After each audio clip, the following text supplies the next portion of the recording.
He aquí, yo estoy con vosotros todos los días hasta el fin del mundo.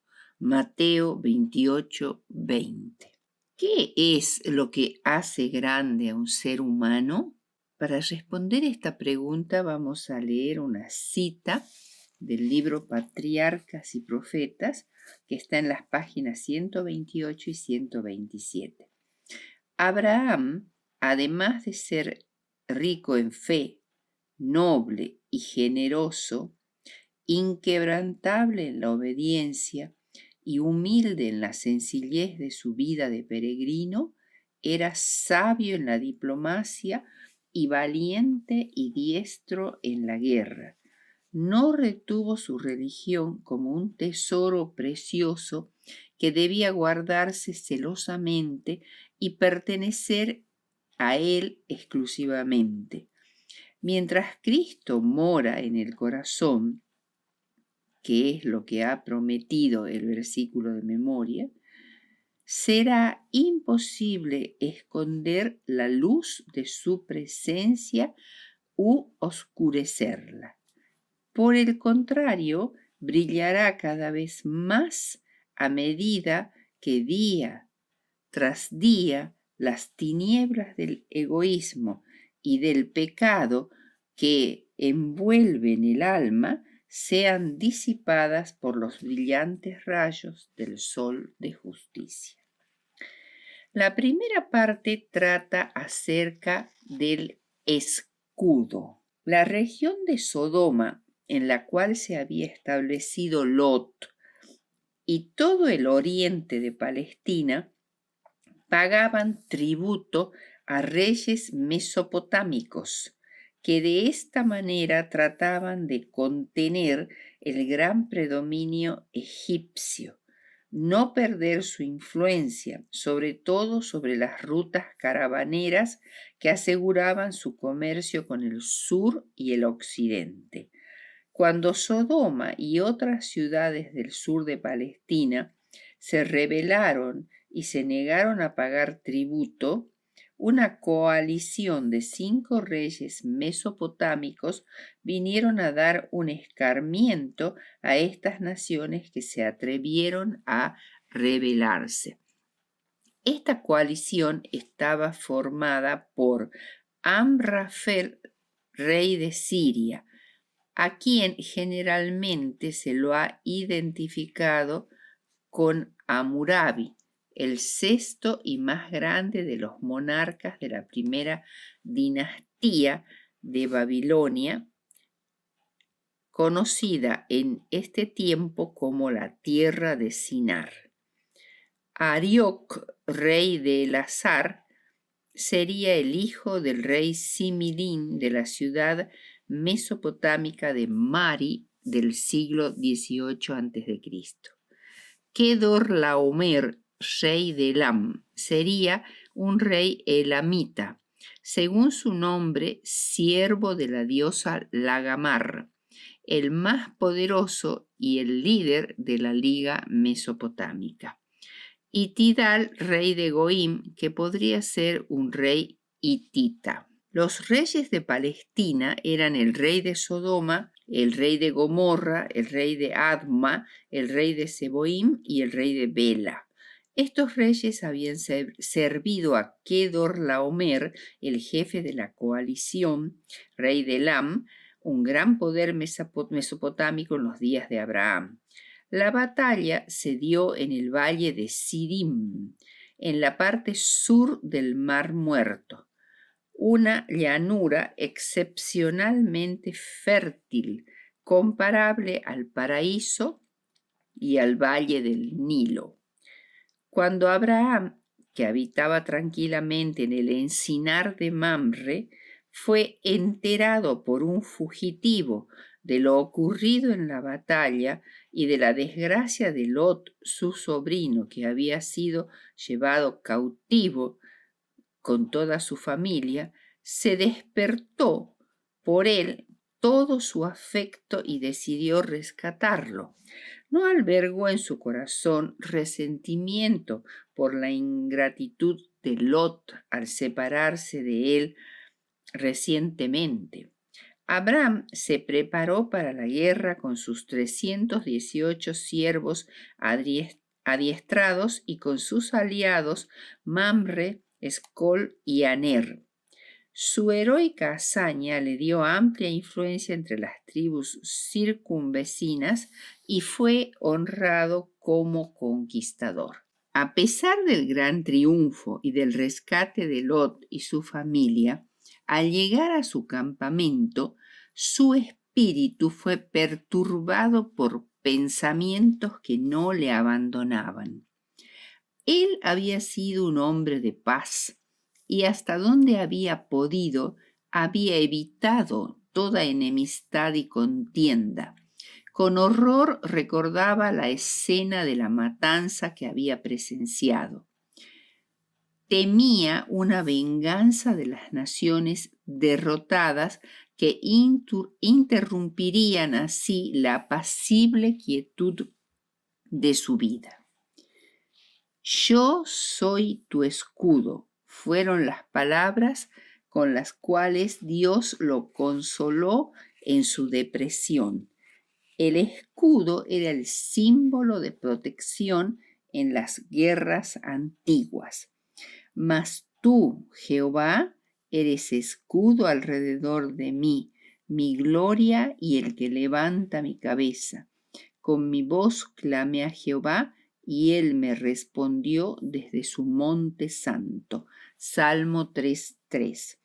Es triste observar que hay millones de personas inteligentes que no saben a dónde ir en busca de fortaleza interior y consuelo cuando un golpe los hace tambalear y los sacude violentamente.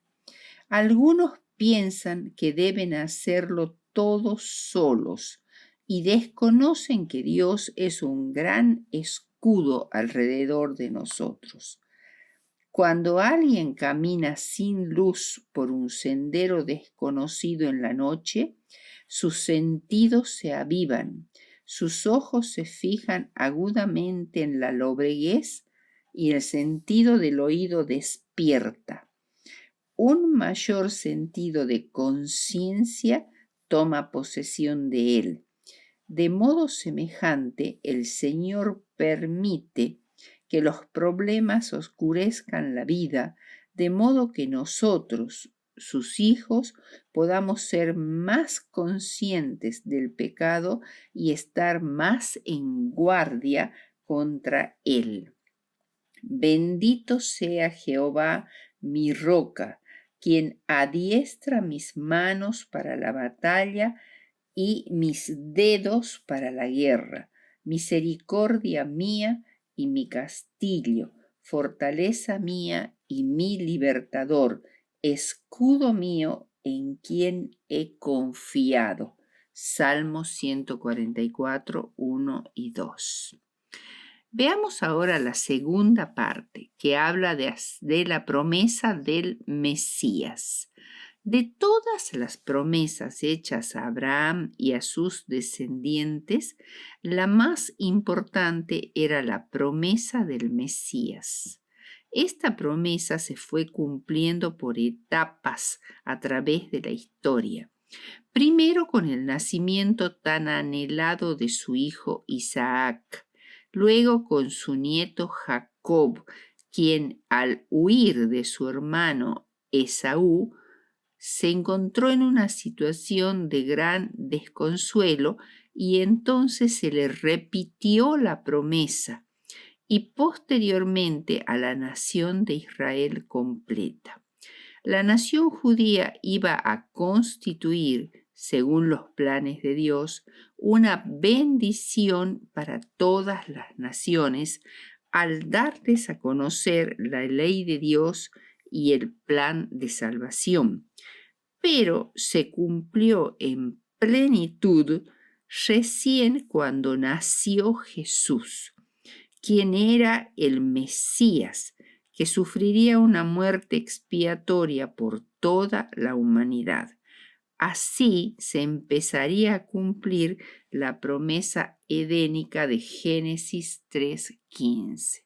Cuando Abraham tenía casi 100 años, se le repitió la promesa de un hijo y se le aseguró que el futuro heredero sería hijo de Sara. El nacimiento de Isaac, después de una espera de toda la vida, trajo el cumplimiento de las caras esperanzas de Abraham y Sara. Llenó de felicidad el campamento. Por obedecer con fe, Abraham había abandonado su país natal, había dejado atrás las tumbas de sus antepasados y la patria de su parentela. Había andado errante como peregrino por la tierra que Dios le había prometido como heredad.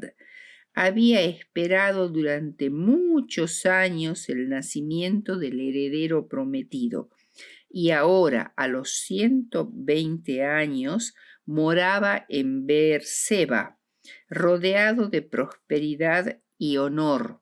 Era muy rico, un príncipe poderoso. Miles de ovejas y vacas cubrían la llanura que se hallaba más allá de su campamento. Por doquiera estaban las tiendas de su séquito para albergar a centenares de siervos fieles. El cielo había coronado de bendiciones la vida de sacrificio y paciencia frente a la esperanza aplazada. Tercera parte. Una nación grande y fuerte. Génesis 18:18 dice: habiendo de ser Abraham una nación grande y fuerte, y habiendo de ser benditos en él todas las naciones de la tierra.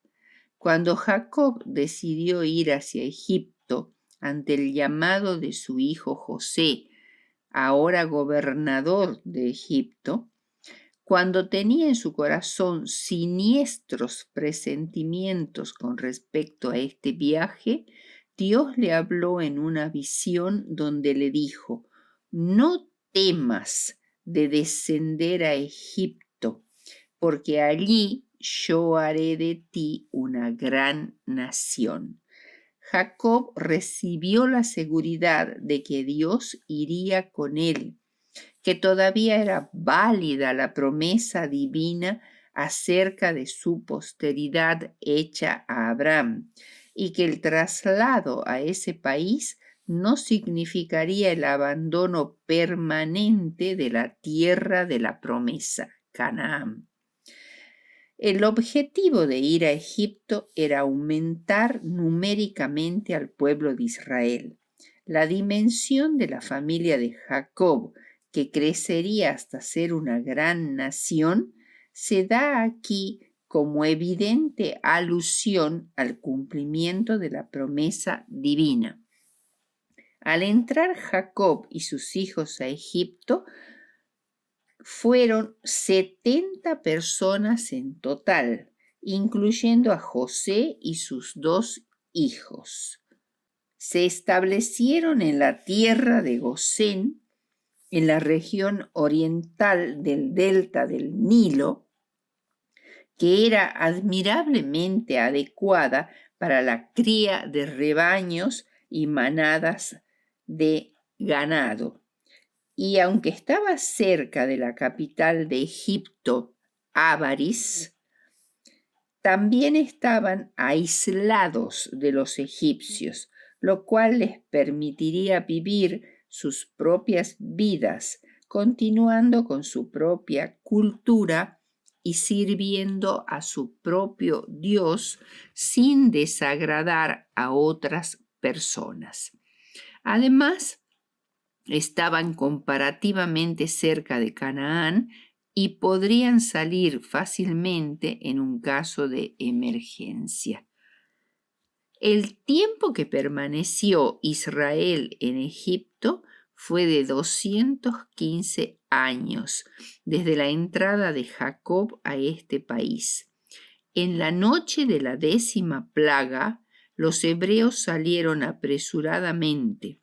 Una cantidad total incluyendo mujeres y niños, de más de 2 millones de personas, según declara Patriarcas y Profetas en la página 345. Además de muchas otras personas no descendientes de hebreos y de multitud de ganado hacia la tierra de Canaán, donde finalmente se organizarían como la nación fuerte y poderosa que Dios había prometido.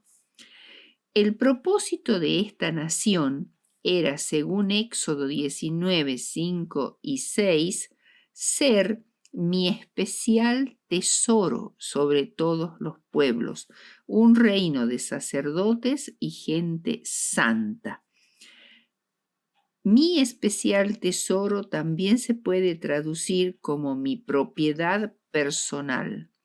Cada hijo de Dios, cada cristiano consagrado es una joya en la corona de nuestro Señor.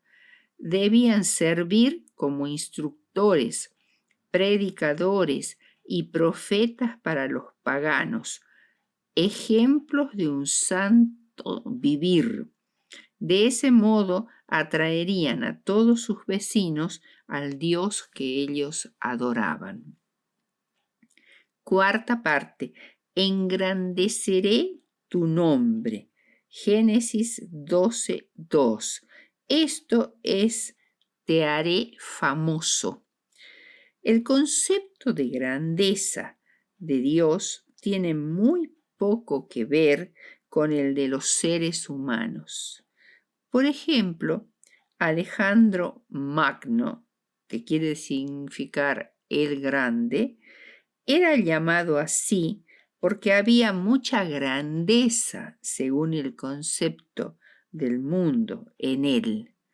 Era incansable, apasionado, intrépido, insensible e además heroico hasta el borde de la locura. Era esclavo de su pasión de conquistar. La sangre era el combustible de su vida y su compañera diaria era la muerte. A los 12 años domó a Bucéfalo, el caballo salvaje que nadie podía dominar, y a los 20 años salió a conquistar el mundo. No le interesaban el oro y la plata, cuando amenazaban la ambición de conquista. Después de la conquista de Persia, sus soldados estaban tan cargados del botín que apenas podían caminar. Así que el comandante hizo quemar el botín y sus hombres una vez más se transformaron en guerreros.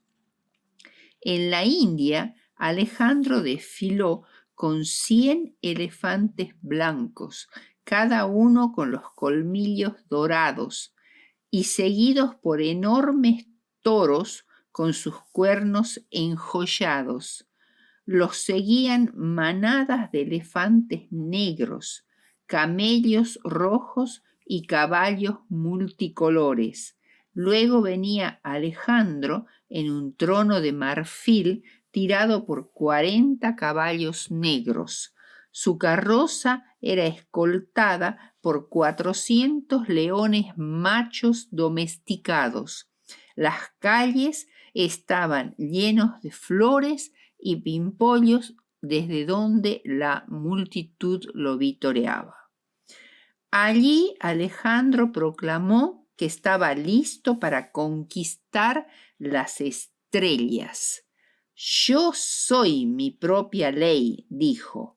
Soy la personificación del viento y la luz, nacido del soplo del fuego. No mucho después de este incomparable triunfo, la mente del joven comandante empezó a fallar. Luego de 2 noches de disipación, murió en Babilonia a los 33 años. Su cuerpo fue embalsamado y enterrado en un ataúd de oro, pero el ataúd hace mucho que desapareció y los huesos se deshicieron con los años. No se sabe nada de dónde están ahora.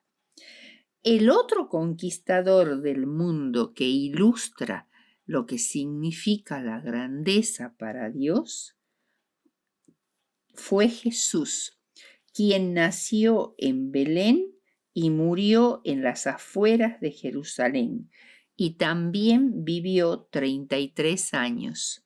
Murió y vivió por ti y por mí. Fue condenado a la crucifixión. Su vida pareció ser una pérdida.